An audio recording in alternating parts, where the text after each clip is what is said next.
Sudan आग में जल रहा है, वहाँ के हालात बदतर होते जा रहे हैं। सूडान में दो कुव्वतें, सूडानीज आर्म्ड फोर्सेस SAF और एक मलेशिया तर्ज का group rapid support forces RSF एक दूसरे के खिलाफ लड़ रही हैं और इस लड़ाई ने आम शहरियों की जिंदगी को बंजर बना दिया है। अफ्रीका में वाक़े शहर अल-फाशिर खाक में मिल चुका है। 18 महीनों से भूख, गोलियां और खौफ ने इस शहर को जकड़ रखा है। जमीन पर लाशों के ढेर और जले हुए घरों के सिवा कुछ बाकी न रहा। अक़वाम मुत्तहिदा के मुताबिक सिर्फ इस एक मुहासरे में सैकड़ों आम शहरी मारे गए और हजारों को अपनी जमीनें छोड़नी पड़ी।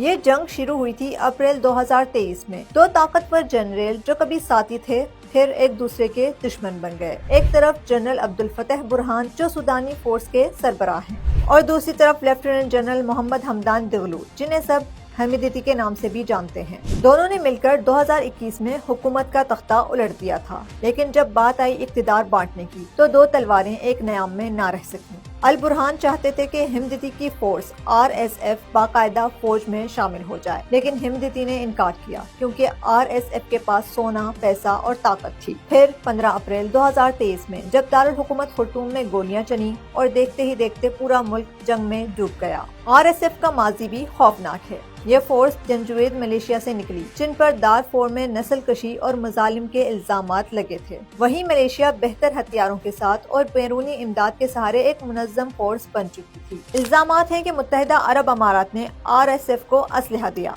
अगरचे वो इसकी तरदीद करता है। और अब अक्टूबर 2025 में RSF ने दारफोर के आखिरी बड़े शहर अल-फाशिर पर कब्जा कर लिया। ऐनी शाहिदीन बताते हैं कि गैर अरब नस्ल के लोगों को घरों से निकाल कर मारा गया। येल यूनिवर्सिटी के तहकीकी इदारे के मुताबिक तशद्दुद की शिद्दत इतनी थी कि इसे रवांडान की नस्ल कुशी से तशबीह दी गई। अमेरिका और अक़वाम मुत्तहिदा ने RSF पर नस्ल कुशी के इल्जामात आयद किए, मगर RSF कहती है कि ये सब कबायली झगड़े हैं। आज सूडान में हालात नाकाबिले तसव्वुर हैं। तकरीबन 1.5 लाख लोग मारे जा चुके हैं, 12 मिलियन बेघर हैं और 24 मिलियन को रोज खाने के लिए कुछ नहीं मिलता। कहत, बीमारी और बेबसी सूडान का रोजमर्रा का मामूल है। अब सूडान अमलन दो हिस्सों में बट रहा है। मगरबी इलाके RSF के कब्जे में हैं, मशरिकी इलाके फौज के कब्जे में हैं। माहिरीन खबरदार कर रहे हैं कि अगर हालात ना संभले तो सूडान एक नया लीबिया बन सकता है।